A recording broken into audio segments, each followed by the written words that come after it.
500 वर्षों के लंबे इंतजार के बाद प्रभु श्री राम की नगरी अयोध्या में सुप्रीम कोर्ट के आदेश के बाद भव्य राम मंदिर बनकर तैयार हुआ।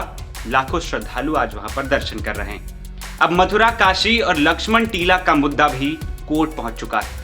लखनऊ के पक्का पुल के नीचे से निकलने वाली गोमती नदी के ठीक बाएं साइड में एक टीले वाली मस्जिद बनी हुई है। इसको हिंदू पक्ष ने लक्ष्मण का टीला बताते हुए अपना हक मांगा है और अब यह मामला कोर्ट पहुंच चुका है। बुधवार यानी 28 फरवरी को एडीजे प्रथम की कोर्ट से मुस्लिम पक्ष को तगड़ा झटका मिला। मुस्लिम पक्ष की एक याचिका पर सुनवाई करते हुए रिवीजन याचिका को खारिज कर दिया गया और कोर्ट ने हिंदू पक्ष का मुकदमा चलने योग्य मान लिया। अब निचली अदालत में इनका मुकदमा चलेगा। वहीं कोर्ट के फैसले को हिंदू पक्ष अपनी जीत होने का दावा कर रहा है। ये मुकदमा काफी पुराना है। टीले वाली मस्जिद बनाम लक्ष्मण टीला का मुकदमा साल 2013 से कोर्ट में चल रहा है, लेकिन लोगों के मन में अभी भी यह सवाल बरकरार है कि आखिर सच्चाई क्या है। हम सवाल के तह तक जाने की कोशिश करते हैं, दोनों पक्षों से उनके दावे जाने। और यूपी के पूर्व राज्यपाल ने भी टीले वाली मस्जिद का जिक्र अपनी किताब में किया था और कई दावे इसके बारे में विस्तार से हम आपको बताएंगे। मेरा नाम है आदर्श और आप देखना शुरू कर चुके हैं एनबीटी ऑनलाइन। हिंदू पक्ष के पक्षकार वकील नृपेंद्र पांडे कहते हैं कि जिसे मुस्लिम पक्ष टीले वाली मस्जिद कहता है वो हकीकत में लक्ष्मण का टीला है। उन्होंने कहा कि शेषनाग अवतारी भगवान श्री राम के अनुज लक्ष्मण जी द्वारा शहर को बसाया गया था। वहीं गोमती नदी के किनारे एक टीला था। पक्षकार ने बताया कि औरंगजेब के जमाने में लक्ष्मण टीला को ध्वस्त कर दिया गया था। औरंगजेब ने पहले राम जी के मंदिर को ध्वस्त किया, फिर यहाँ लक्ष्मण टीले को ध्वस्त किया। इसके बाद यहाँ एक मस्जिद बनाई गई थी। हिंदू पक्षकार का कहना है कि उस मस्जिद में हमारी पूजा पाठ पहले से हो रही थी। साल 2001 में हजारों बलवाइयों ने वहां जाकर दंगा किया और हमारे मंदिर टीलेश्वर महादेव को तोड़ दिया था। शेष नागेश पाताल कूप को भी ध्वस्त कर दिया गया था। वकील नृपेंद्र पांडे ने कहा कि पूजा के अधिकार को लेकर कोर्ट में साल 2022 में एक याचिका दाखिल की गई थी। हमें पूजा पाठ से क्यों रोका जा रहा है?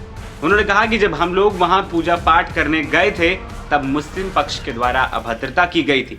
इसी को लेकर कोर्ट में एक याचिका दाखिल की गई।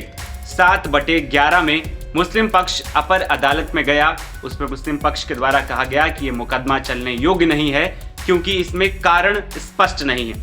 इसी पर कोर्ट का निर्णय आया और हिंदू पक्ष का मुकदमा सुनने योग्य कोर्ट ने माना। टीले वाली मस्जिद के मौलाना फजल मुन्नान का कहना है कि यह अंग्रेजों की साजिश थी। वो ये प्रोपेगेंडा छोड़ गए जिससे हिंदू मुस्लिम लड़ते रहे। उन्होंने कहा कि एक पक्के पुल के पास लक्ष्मण टीला है और दूसरा बख्शी का तालाब में भी लक्ष्मण का टीला है। अपने एक बयान में उन्होंने कहा कि ये टीले वाली मस्जिद वर्ल्ड फेम है। टीले वाली मस्जिद का मामला हो, ज्ञानवापी का मसला हो या फिर ईदगाह मथुरा का प्रकरण हो, इस तरह से उनके जितने भी धार्मिक स्थल हैं वो मस्जिदों के ऊपर बने हुए हैं। ये पूरी तरीके से कहना गलत है, लोगों को लड़ाने की बात है। मौलाना फजलुल मुन्नान कहते हैं कि मैं इन बातों का खंडन करता हूं। साथ ही कहा कि अगर उन्हें तोड़कर बनाया जा रहा था, जब तोड़ा जा रहा था तो आप कहां थे?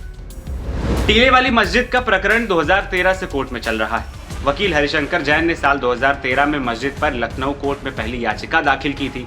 हिंदू पक्ष ने अपना हक मांगते हुए याचिका में दावा किया था कि यह पूरा परिसर शेष नागेश टीलेश्वर महादेव का है, इसीलिए यहाँ हिंदुओं को पूजा पाठ करने की इजाजत देने की मांग की गई।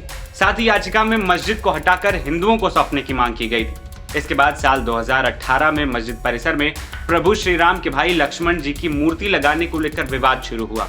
यूपी में बीजेपी सरकार आने के बाद बीजेपी पार्षद रजनीश गुप्ता और रामकृष्ण यादव ने लखनऊ नगर निगम को प्रस्ताव दिया था। प्रस्ताव में मस्जिद के पास 151 फीट ऊंची मूर्ति लगाने का प्रस्ताव दिया गया था, लेकिन मुस्लिमों के विरोध के बाद मामला शांत पड़ गया था। वहीं एक रिपोर्ट के मुताबिक 1296 ईस्वी में अलाउद्दीन खिलजी ने लक्ष्मण टीले पर मौजूद गुफा को तोड़ दिया था। जानकारों की माने तो लक्ष्मण टीले पर एक शेष गुफा थी जिसे बार बार तोड़े जाने के कारण इस जगह पर टीला बन गया था। इसके बाद ही इसका नाम लक्ष्मण टीला पड़ा था। इसके बाद 1659 ईस्वी में मुगल बादशाह औरंगजेब ने टीले वाली मस्जिद बनवाई थी। इसका जिक्र पूर्व सांसद लालजी टंडन की किताब अनकहा लखनऊ में भी मिलता है। 1901 में अंग्रेजों के कब्जे से मस्जिद छुड़वाई गई। शाह पीर मोहम्मद पहले से यहाँ रहते थे। मस्जिद से थोड़ी दूर पर उनकी कब्र यानी दरगाह भी है। टीले पर स्थित होने की वजह से इसका नाम टीले वाली मस्जिद पड़ गया।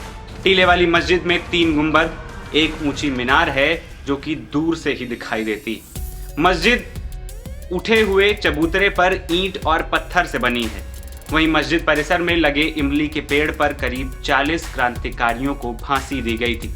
टीले वाली मस्जिद 1857 के प्रथम स्वतंत्रता संग्राम की गवाही भी बना था। लखनऊ के पूर्व सांसद और राज्यपाल स्वर्गीय लालजी टंडन ने अपनी किताब में मुस्लिम समुदाय पर भगवान राम के छोटे भाई लक्ष्मण के शहर का नाता तोड़ने का आरोप लगाया था। लालजी टंडन ने अपनी किताब में लिखा कि मुगल सम्राट औरंगजेब के शासनकाल के दौरान राज्य की राजधानी सबसे बड़ी सुन्नी मस्जिद का निर्माण लक्ष्मण टीला पर किया गया था, जो भगवान राम के भाई लक्ष्मण के नाम पर बनाया गया था। एक ऊंचा मंच था। किताब इस वजह से राजनीतिक विवाद में घिर गई थी। हिंदू महासभा के प्रवक्ता शिशिर चतुर्वेदी का कहना है कि टीले वाली मस्जिद हमारा लक्ष्मण टीला हुआ करता था। यहाँ पर 8-9 हिंदू परिवार भी रहा करते थे, लेकिन उनका सामान फिकवा कर उस पर जबरन कब्जा कर लिया गया था और हिंदू परिवारों को वहां से भगा दिया गया था। उसके बाद सपा सरकार में उसे टीले वाली मस्जिद बनाकर वक्फ से कब्जा कर लिया गया था। उसी की लड़ाई 2013 से चल रही। दोनों पक्षों के अपने अपने दावे हैं, लेकिन सच्चाई क्या है ये कोर्ट दोनों पक्षों को सुनने और समझने और सबूतों के आधार पर तय करेगा। मेरा नाम है आदर्श और आप देख रहे थे एनबीटी ऑनलाइन। नमस्कार।